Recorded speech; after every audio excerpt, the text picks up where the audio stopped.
Olá, voltamos aqui, eu e a Genilda, para mais um programa, né? Continuando aí a nossa retrospectiva, né, Genilda? Isso, está muito gostoso, muito bom relembrar coisa boa. Muito bom, a gente queria que tivesse toda a equipe aqui, né? A Manu e a Lilian não puderam estar com a gente, mas estamos aqui juntas, né, para trazer esses melhores momentos para você. Você está gostando? Então compartilha o link do programa nas suas redes sociais, com seus amigos, com a sua família, através dos grupos de WhatsApp, para que mais pessoas tenham acesso aí e sejam abençoadas através do nosso conteúdo, né, Genilda? Isso, e aproveitar a retrospectiva que já está com os melhores momentos do ano todo. Do ano todo, é isso aí. E depois ir lá buscar os links, entrar no TV Promessa e compartilhar. Eu sou a Mariluze. Eu sou a Genilda. E esse é o Conexão Feminina.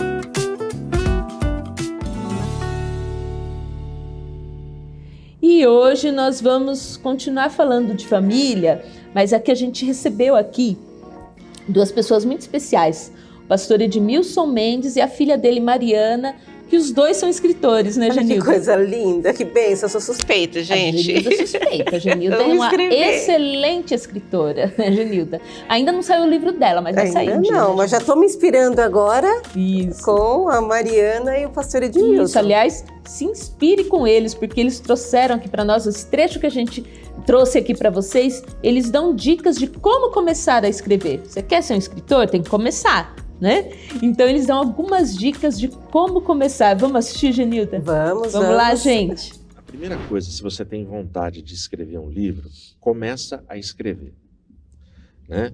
Porque o ser humano e cristãos têm a mania de falar assim, eu vou aceitar aquele cargo, aquele chamado, aquela missão, quando tiver o cenário ideal. Uhum. O cenário ideal, desculpe eu te dar essa má notícia, o cenário ideal, ele nunca vai chegar. Nós só vamos ter cenário ideal na parousia, no Maranata, na volta de Cristo. Mas esse cenário ideal, onde tudo funciona perfeitamente, a saúde, a grana, as pessoas, que eu não tenho problema nenhum, esse cenário ideal não existe. Uhum. Então existe o cenário que a gente chama de ideal, que seria esse. Uhum. Mas a vida é real. Então eu tenho o cenário real e eu tenho que lidar com o cenário real. A história que eu acabei de contar do Reino das Aparências, eu escrevi em 2017, sem expectativa nenhuma de lançar lá. Uhum. E aconteceu de conseguir lançar agora em 2022. Eu tinha um texto pronto. 5 anos depois. Isso. Por exemplo, um dos livros meu foi o Balada número 1. Pouco se divulgou e vendeu na igreja, porque foi uma editora que viu o texto, gostou, aprovou e falou, Edmilson, a gente quer lançar teu livro. Mas a estratégia deles foi pegar o livro e colocar em escolas. Uhum. Acabou, eu não tenho esse livro mais para vender. Foi lançado na Bienal do Livro, no Rio de Janeiro, e foi vendido muito lá. E acabou o livro. E passou os anos, passou o contrato, os direitos da obra já são 100% meu de novo. E eu quero lançar esse Balada número 1 novamente, entendeu? Para poder atender esse público que pede esse livro. Então, são caminhos, cada um vai ter um. A Mary contou o livro dela, foi um outro caminho. Então, se você quer escrever, comece a escrever. E escreva de forma crítica. O que eu chamo de forma crítica? Põe na mão de gente que você confia, que você ama, mas, sabe assim, o que eu chamo de gente que você confia e ama? Aquilo que a Bíblia fala de amigo mais chegado que um irmão. E o amigo mais chegado que um irmão, ele aponta o dedo para mim e fala quais são meus defeitos. Ele não me empurra pro buraco. Ele fala, Ed, por aí você tá pisando na bola. Cara, isso que você fez deu ruim, cara, pegou mal.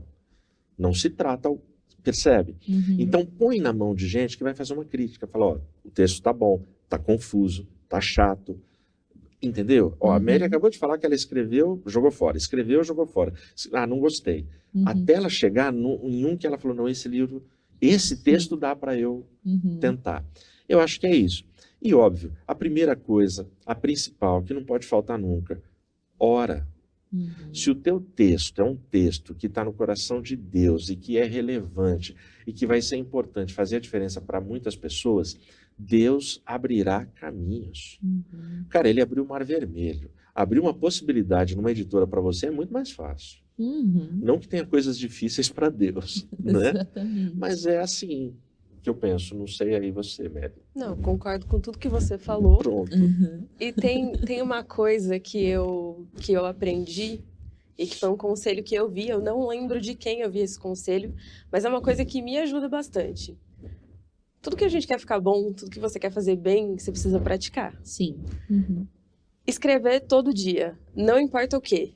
Mas escrever todo dia é algo que vai te ajudar muito. Nem que seja bilhetinho pro marido. Tem uma... Cartãozinho dos milinguinhos no café da manhã.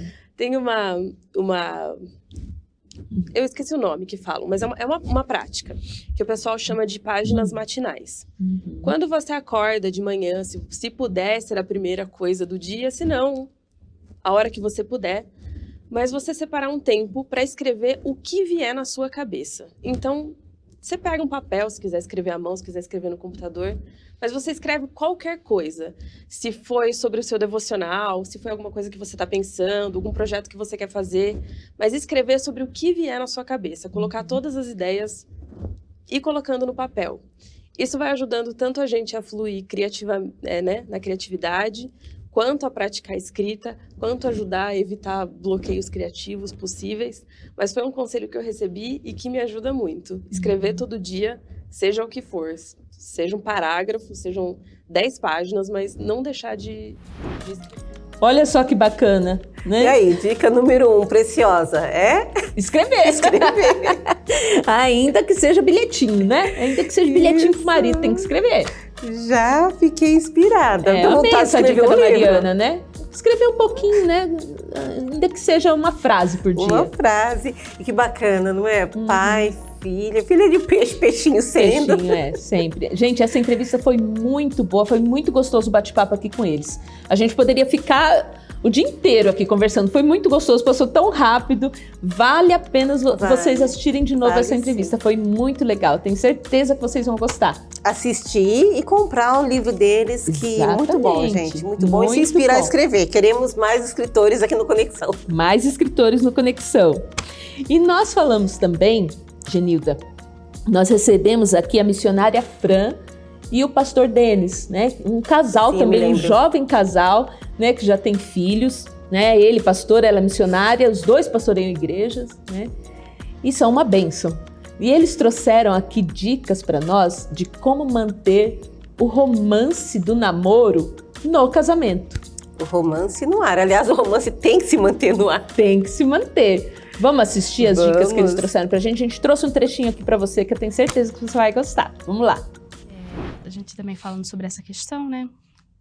Pensamos assim, que a rotina familiar, ela, você casa e agora tá tudo ali. Você trabalha e vocês voltam junto pra casa. Porque antes, você tinha aquela expectativa de que assim, não, eu vou ver o outro. No nosso caso, era uma vez por mês.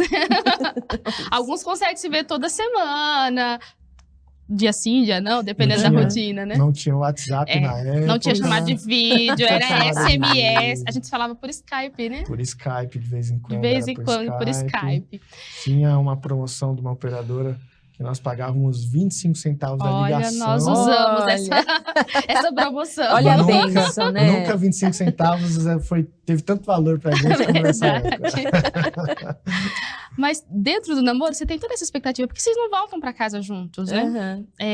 Vocês se encontram na igreja, se encontram no final de semana, só que quando você casa, não, é tudo junto, né? Vocês voltam pra casa junto, apesar de passar o dia trabalhando diferente, mas volta pra mesma casa.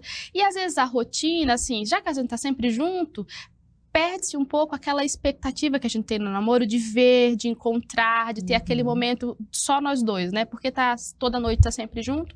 Então, para que a gente consiga manter esse romance, a ideia é que a gente consiga investir em tempo de qualidade. É se programar, a gente brinca às vezes em casa, que assim, não, hoje a gente vai ter um encontro. nosso, né? As minhas sogras, às vezes, ficam com as crianças, ou alguém fica com as crianças, fala, não, hoje eu vou ter um encontro com meu marido. E essa é a ideia mesmo, que assim, eu vou me arrumar para me encontrar com ele, ou a gente vai sair, vai ver um filme juntos, a gente vai ter um momento que vai ser só nós dois, sem os filhos ali, agora é eu e ele, é o marido e a mulher, não o pai e a mãe. E aí, acho que isso é importante, essa ideia no casamento, né? Olha, mesmo que não tenham filhos, não deixe que a rotina o sufoque. Tenha esse momento de estar para o outro, de se preparar com o outro, de se organizar para sair com o outro, de ter esse momento de encontro, esse momento de namorar o seu esposo, namorar a sua esposa. Porque isso é muito importante. Sim. Porque senão a rotina, ela toma conta. E aí você fala assim, não, a gente já tá em casa, já tá sempre junto, e aí eu não me preocupo em fazer algo que agrade o outro. E um post-it na geladeira com uma frase que você sabe que o outro vai gostar de ler, de uma mensagem. Essas coisas que parecem coisas que só namoradinhos fazem, mas que marido e mulher precisam cultivar isso no casamento, né? E isso precisa ser cultivado, precisa ser praticado, né? Esse tempo de qualidade juntos e ter esses mimos um com o outro naquilo que você sabe que o outro gosta, né? É mostrar que durante o dia no trabalho, olha, eu lembrei de você, fui almoçar e tinha isso aqui que você gosta de comer, eu trouxe para você. Essas coisas é como se fosse regando, né? Sim, esse relacionamento, para que esse romance, ele se mantenha, né? E a rotina não sufoque esse amor. Olha aí mais dicas preciosas, né? Colocar em prática. Colocar em prática. Assistir, gente, e colocar em prática e depois entrar lá nas nossas redes e contar pra gente. Isso, conta pra nós como foi. Olha, amei as dicas lá do pastor Denis, da missionária Fran. E assistam o programa todo, que tá muito bom também, o programa com a Fran e com o pastor Denis. São dicas valiosas. Valiosas. Eu conheço os dois desde antes deles namorarem. Quando eles eram seminaristas, eles fizeram seminário juntos. Que bacana. Então eu conheci os dois na época do seminário. São uma bênção, gente. Uma bênção. Muito bom. Assistam o programa que tá muito bom. Bom, outra pessoa muito querida que a gente recebeu aqui é a nossa querida Paula Mendes. Né? A Paula, ela tem um programa também que chama Transborde, no canal do Projeto Radiação, no YouTube, onde ela traz devocionais todos os dias, né? Todos os dias ela traz uma devocional ali para compartilhar com as pessoas que assistem. E ela veio aqui no programa falar sobre vida devocional, sobre a vida, né? Sobre a devocional no nosso dia a dia. É um tema muito importante, assim, sobre fazer a devocional e depois manter. Vamos ver as dicas da Paula. Exatamente. Vamos lá, a gente trouxe um trechinho aqui para você. Sabe que essa prática devocional nem sempre foi uma prática na minha vida. E olha, filha de gente, de pai e mãe crentes, desde criança, frequentei desde criança a igreja, mas não desenvolvi o hábito do devocional desde pequena, no sentido de ter um horário, de ter um momento a sós com Deus. E essa conta chegou na hora em que a minha vida, em alguns momentos, eu senti que eu precisava aprofundar o meu relacionamento com Jesus, conhecer mais Deus. Então, por que é tão importante ter essa prática devocional? A gente fala, né, a importância da prática devocional, é importante, tá, mas por que é tão importante? Porque é o momento que você tem para ter o seu encontro individual, o momento que você tem para falar e escutar a voz de Deus. A gente tem uma vida tão corrida, uma rotina tão agitada. Muitas vezes a gente acorda cedo. Dentro de casa tem um monte de coisa para fazer. Para aquelas pessoas que trabalham fora, correm, voltam à noite. O que a gente quer fazer? Deitar no sofá e descansar e falar, eu quero ficar quieto, eu não quero fazer mais nada. O nosso corpo pede descanso, o nosso corpo pede alguns cuidados para a gente conseguir sobreviver a essa rotina corrida do dia a dia. Não é só o nosso corpo, a nossa mente precisa disso, o nosso interior, a nossa alma precisa disso. E a prática devocional é o momento que nós vamos fortalecer a nossa fé, é o momento que nós vamos exercitar a nossa fé, a nossa resiliência, para a gente conseguir, então, ter a rotina do dia a dia, conseguir enfrentar os desafios do dia a dia, tendo essa conexão com o nosso Deus, com o nosso Criador. Então, a prática devocional, ela é, além da conexão com o nosso Deus, também é uma das maneiras que a gente tem para desenvolver a nossa resiliência para o dia a dia, para a correria da nossa rotina, né? Olha só, umas dicas aí para você manter uma vida devocional. Aliás, gente, eu queria corrigir aqui, eu falei projeto Radiação, mas é Movimento Radiação. Isso, então, Movimento Radiação e o programa da Paula Transbord. Transbord. Entrem lá e acompanhem lá o programa dela e assistam também o programa inteiro, que foi muito gostoso também, foi muito bom o bate-papo aqui com a Paula, né, Genilda? Foi, porque assim, por mais vida devocional que nós tenhamos, sempre há algo mais a aprender. Esse mês eu já comprei, assim, aqueles livros de devocional para dar de presente para muita gente. E já vou mandar o link da Paula, porque aí a pessoa já tem o seu livrinho da devocional e já vai aprendendo como fazer. É isso aí. Então Muito compartilhem bom. o programa que está excelente. Compartilhem, isso mesmo. E sabe quem a gente recebeu aqui também? Gente, o nosso estúdio fica no Espaço Promessa, aqui em Cosmópolis. E aqui também fica o seminário. E nós falamos aqui com duas seminaristas, duas jovens seminaristas, né, que, enfim, resolveram aí entregar a vida delas para servir a Cristo através de missões, né? Eu achei linda a história delas. Eu também fiquei emocionada de ouvir as duas, porque assim, a gente convive com jovens, né? Como dizem por aí, né? Jovem é outro papo. Mas na verdade, assim, ver as duas ali entrega e mesmo, duas né? Duas jovens mulheres no meio de só rapazes, porque a maioria dos seminaristas são homens. Isso é chamado, isso é puro chamado. Então vale a pena. Vale a pena. E ela fala, esse trechinho que a gente trouxe aqui para compartilhar com vocês, elas falam exatamente como foi esse chamado. Olha É só, muito vamos lindo. ver. Vamos assistir? Vamos lá. E meninas, como que vocês tiveram a certeza desse chamado, né? Para deixar suas casas, suas famílias. Mas você tá mais pertinho, né, Nath? A Miriam tá mais longe, né? A família tá mais longe da família. Mas como que vocês tiveram certeza disso? Que era isso que vocês queriam, que era realmente um chamado de Deus para vocês?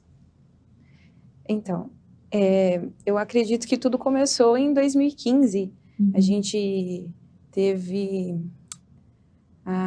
o Congresso dos Jovens, né? Em 2015, aqui em Sumaré, na Estância Árvore da Vida, né? E naquele momento eu participei de uma sala que tinha várias atividades para a gente participar, né? Oficinas, e eu participei do Quero Ser Pastor. E quem estava ali era o pastor Lima, e ele estava contando as experiências que teve na Índia, né? E isso foi mexendo comigo a partir de então. Deus depois confirmou isso ao meu coração, né? Através de um pastor, num culto de quarta-feira. Foi, assim, algo extraordinário. Deus falou comigo, confirmando. Mas demorou um pouquinho, né? Surgiu aí a oportunidade, um comentário que talvez seria possível um seminário feminino em 2016. E aí a gente entra em contato com algumas meninas também que tinham esse desejo. A gente participava de um grupo, inclusive, a gente orava, a gente jejuava, mas não era ainda a vontade de Deus naquele momento. E aí depois eu pensei assim, eu acredito que Deus está me chamando talvez para ficar aqui mesmo, na minha cidade. Eu sou muito envolvida com a igreja e eu estava já participando da célula, né, que é o pequeno grupo da minha igreja. E isso mexeu bastante comigo. Eu falei, eu acho que é isso que Deus quer, né, que eu trabalhe mais com célula, porque eu sempre gostei de evangelismo, né. E a gente começou a trabalhar, tive a oportunidade de auxiliar as meninas da Resofap, né, nesse último 2016 até 2018, que foi o último Resofap, né, que não foi mais, agora é ministério. E isso também acho que foi algo que Deus foi preparando, né, e eu conheci um pouco mais do trabalho feminino também, e quando foi agora no finalzinho de 2020, aí o meu pastor local me mandou uma mensagem. Eu já tinha, já pensei em outras coisas para me fazer. Eu até dei início, né, numa pós-graduação. Para um seminário. Não, eu falei, eu acho que eu me equivoquei. E aí eu falei, vou focar na célula, vou começar a estudar, né, vou voltar a estudar. E foi quando eu dei início na minha pós-graduação. E quando esse pastor, então, pastor Isaac, né, pastor Isaac Koch, o meu pastor local, ele me mandou a mensagem. E aí ele, para mim, foi um choque, né? Ele, e você, como está? Você quer ir para o seminário? E eu falei, meu Deus, eu já tinha deixado esse sentimento, esse pensamento, né? Falei, acho que não era. E aí eu orei, né? Conversei com os meus pais, com a minha família. Só que aí teve um detalhe muito importante que eu quero compartilhar com vocês, que foi muito emocionante para mim. Que foi daí a certeza que sim, que era isso que Deus queria para minha vida. Quando eu falei com o meu pai, ele foi a única pessoa que não aceitou muito bem, né? E ele ficou muito irado, ele falou assim, ultimamente, né, os membros dão de dedo na cara dos pastores, não há o respeito mais, e eu não aceito isso, né? E eu não gostaria que alguém da minha família sofresse isso. E aí eu orei a Deus, eu falei, Senhor, porque... eu sempre ouvia as pessoas dizerem que se a família aprovar, é algo que realmente Deus está te chamando. E eu fiquei com isso na minha mente, né? E eu gostaria da aprovação do meu pai. E durante a semana eu orei, e quando eu estava indo para o trabalho, ele me ligou, e a gente conversando, e ele falou assim, eu tive um sonho. E ele me contou o sonho. E no final do sonho ele disse, eu entendi que Deus está te chamando. Olha. E aí a gente chorou, sabe? Foi algo maravilhoso mesmo. E eu falei, então é isso que Deus quer. E aí me trouxe muita paz. E por isso que, assim, eu valorizo muito. É algo que eu almejava. E é algo que eu percebo que Deus também almeja. E isso eu sou muito satisfeita e grato a Deus por permitir participar, né, dessa missão de Deus. Muito lindo. Glória a Deus. Você, Nath, como que foi esse chamado? Bom, eu me recordo que aos 15 anos, eu virei para minha mãe e disse assim, mãe, eu quero ser missionária, porque mês de setembro é o mês da missão. E eu me recordo que passavam, assim, vários vídeos falando sobre os países, falando também sobre aqui, também o Brasil. E aquilo tocou muito no meu coração. Eu só disse isso para ela. Eu não sabia que tinha seminário, que era para vir. E se passou o tempo. Eu falei, Deus quando chama é em qualquer lugar que devemos ser. Então, passou-se o tempo, eu estudei, também eu estava fazendo uma especialização sobre tradução e interpretação em Libras. E eu fiquei assim... Poxa, eu acho que é aqui mesmo, acho que Deus me chamou. E eu estava muito feliz. Nesse meio tempo da pandemia, eu fiquei também desempregada. Aí bateu aquele desespero, mas como Deus é maravilhoso, sabe de todas as coisas.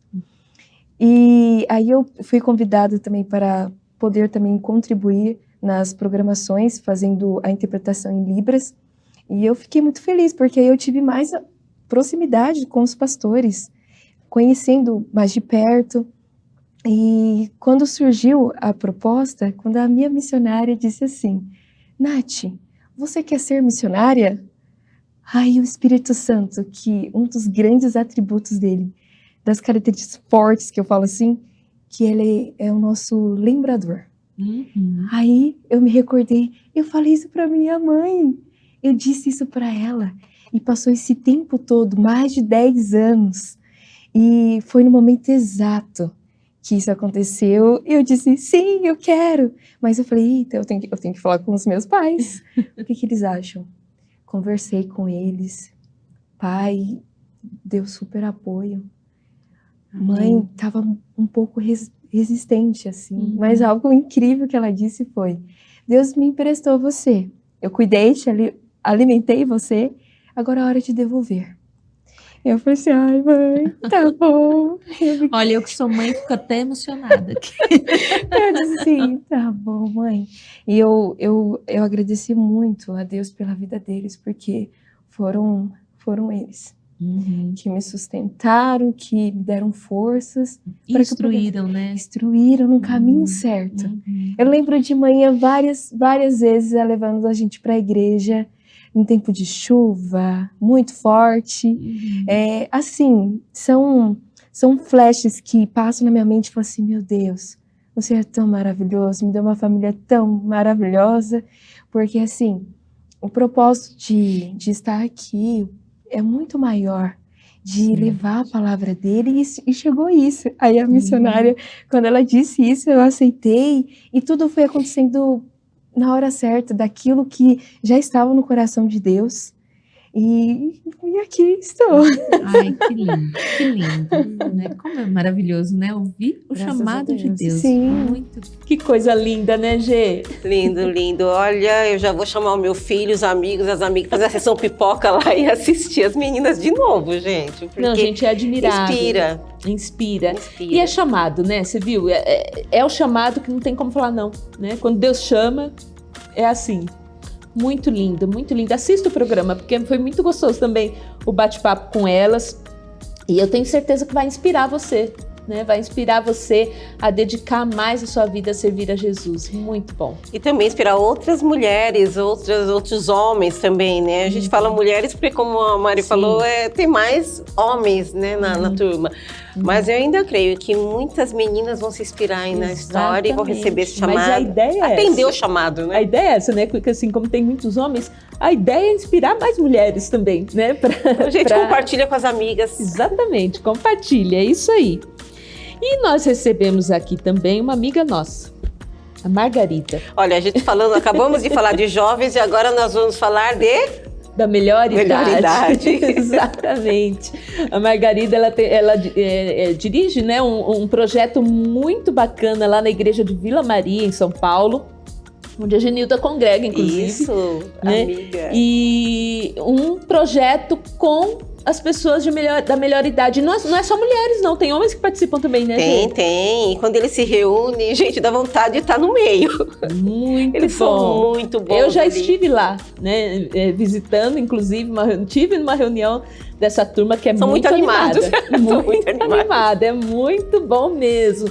E a gente trouxe um trechinho, né, da nossa conversa com a Margarida, onde ela fala de como que a gente pode se prevenir, né, se cuidar para ter uma velhice tranquila, uma velhice saudável, e também como que a gente pode, o que nós podemos fazer hoje para ajudar essas pessoas que estão aí nessa fase e que precisam do nosso apoio, do nosso carinho. Sim, vamos assistir? Vamos. Então vamos lá. É simples, né, Mariluz? Como chegar, né, nessa fase? Todo o futuro depende do presente. A gente dita nosso futuro, né? Vamos falar assim, né? Então, se eu quero ter uma velhice, essa é a palavra, né? Se eu quero chegar nessa idade, eu quero chegar numa condição, num estado melhor, que me traga um bem-estar melhor, condições melhores, eu tenho que investir hoje, né? E aí hoje se fala muito da saúde mental, né? Da saúde mental, mas também da saúde física, né? Então, eu entendo que, olha, o exercício, sabe? Nós estamos falando disso o tempo todo. Esse exercício, esse estar em movimento, esse se sentir parte, fazer parte do meio, ser aceito, tudo isso é uma linha, né? É uma linha. Eu sou aceito, isso começa lá no seio familiar, né? Esse respeito, esse ser aceito, esse permitir que o idoso contribua, ele vem antes, ele já vem antes, nada começa, não é agora. Ele é respeitado desde antes, né? Ele é tratado, né? Ele é visto desde antes. E aí, isso desenvolve nele essa autoestima, que tanto se fala dessa baixa autoestima, né? Isso já é trabalhado aqui. Se trabalha aqui para se ter esse futuro. Esse idoso chegar... Há uma possibilidade de uma depressão? Sim. Há uma possibilidade de uma solidão? Sim. Mas não por conta disso. Então, o importante é a gente cuidar da nossa saúde enquanto a gente ainda tem. Exatamente. Então, enquanto você consegue. Exatamente. Exatamente. Uhum. Tanto física quanto mental, né? Exatamente.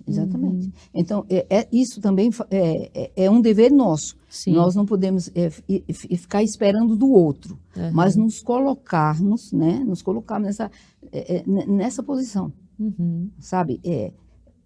Ser aquilo que Deus diz que nós somos, né? Para não cair nessa de eu não sou, eu não consigo, porque me colocaram, foi imposto isso, essa infantilização no idoso, né? Muitas vezes é infantilizado, né? Se chega um idoso achando que ele não tem história, ele não tem lembranças.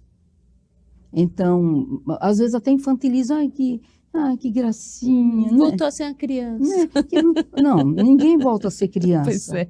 Não, criança é criança e o idoso é idoso. Com suas tem muito para compartilhar com a gente. Exatamente, ele tem uma história.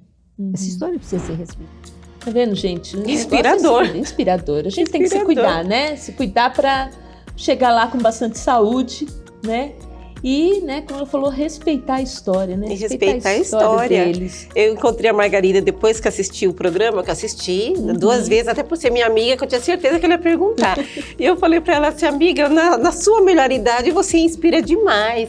E ela fala desse cuidado da saúde física, da saúde emocional, do cuidado que deve ter, né, a melhor idade consigo mesmo e também das outras pessoas, né, quando estiverem cuidando dos seus, não vou dizer idosos, vou dizer melhor idade, como ela mesma disse. Sem contar que ela é uma graça também, ela é uma graça. Aliás, um momento muito lindo no programa, eu ganhei uma bolsa, né, não coloquei aqui, mas assistam que vocês vão ver. Elas fizeram uma bolsinha pra mim de crochê, gente, coisa mais linda, que eu já usei, inclusive, algumas vezes. Linda, elas são maravilhosas. Eu quero uma melhor idade assim, animada. É isso aí, muito bom.